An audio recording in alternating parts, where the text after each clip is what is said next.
একটা নতুন ড্রেস দিব কিছু বাচ্চারে, ওই বিষয়টার মাথায় রেখে আমরা কিছু প্ল্যান নিয়ে আসছি এবং বিভিন্ন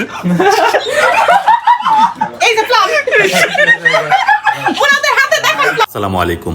এই যে ভিড়ভাড়টা দেখতে পাচ্ছেন, এরা আসলে আমাকে দেখে ব্যাপক উৎসাহ নিয়ে সামনে এসেছে। বিষয়টা এরকম না, তারা সবসময় সবার সামনেই ভাবে যায় আমি এদের মাঝখান থেকে দুই একটা বাচ্চাকে কিছু জিনিস গিফট করব। আপনারা এটা ভাববেন না আমি অনেক বড় দানশীল বা অনেক বড় হ্যাডামাল, আমি আসলে কিছুই না, আমি অনেকটাই জিরো। অন্যের কোটা থেকেও আমার কিছু পাওয়া তৈরি হয়েছে, এই পাওয়াটাই হচ্ছে এইটা।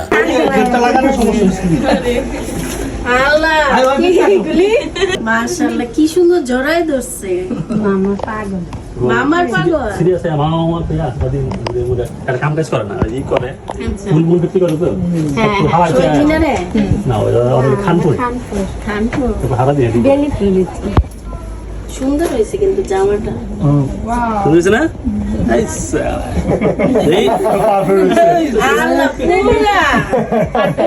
সুন্দর হয়েছে, সুন্দর হয়েছে না? পছন্দ হয়েছে?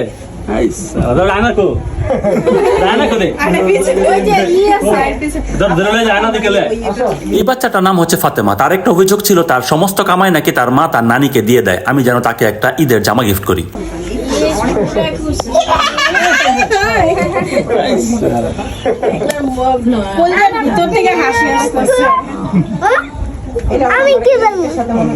এই আনন্দের কোনো পরিসীমা আমি করতে পারবো না। আমার জন্য বিষয়টা ছোট হলেও তাদের জন্য অনেক অনেক বড় একটা বিষয়। তারপরে অনেক গল্প এখানে পড়ে থাকে।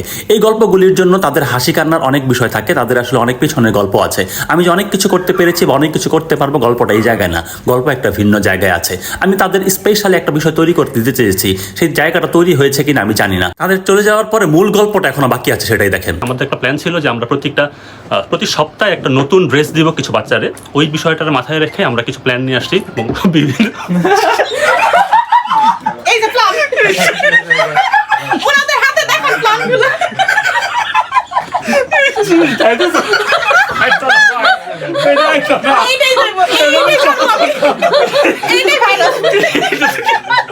আমি পুরো রিটেক করতে গিয়ে শেষ। এটা আমি র ভিডিও ছাড়ি না ভাই, আমি এটা উইদাউট এডিট ছাড়ি। ঠিক আছে না? আমাকে লগে যে ছিন্নমূল পোলা পাঠাচ্ছে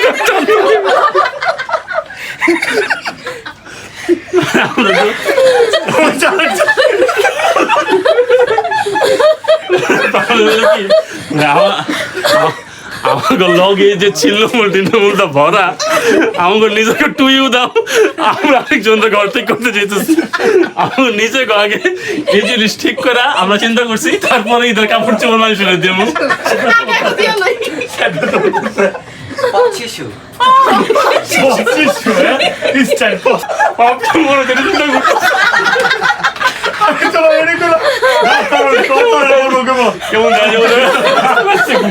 এইটা মজা হয়ে গেছে, মানে এই এক মিনিটে শেষ। আবার